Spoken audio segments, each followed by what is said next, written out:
Katie McFarland, President Trump's former deputy national security advisor, during her confirmation hearing to be ambassador to Singapore in July.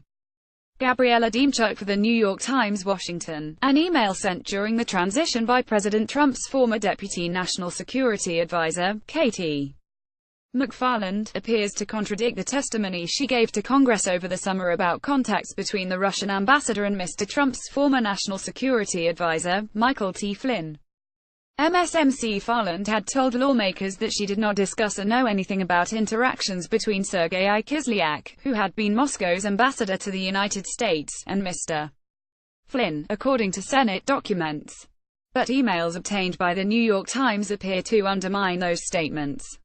In a Dec. 29 message about newly imposed Obama administration sanctions against Russia for its election interference, Ms. McFarland, then serving on Mr. Trump's transition team, told another transition official that Mr. Flynn would be talking to the Russian ambassador that evening.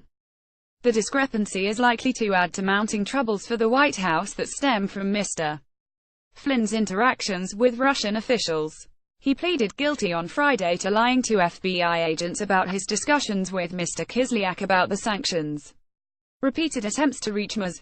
McFarland, who served until May as Deputy National Security Advisor and is now awaiting Senate confirmation as ambassador to Singapore, were unsuccessful.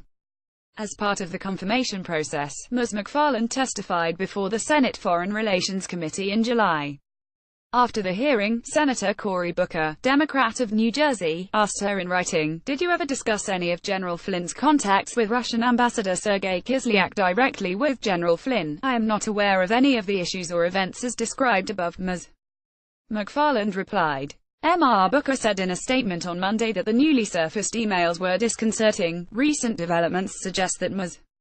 McFarland gave false testimony to the United States Senate on a matter as significant as communications between the Russian government and the Trump transition team, he said.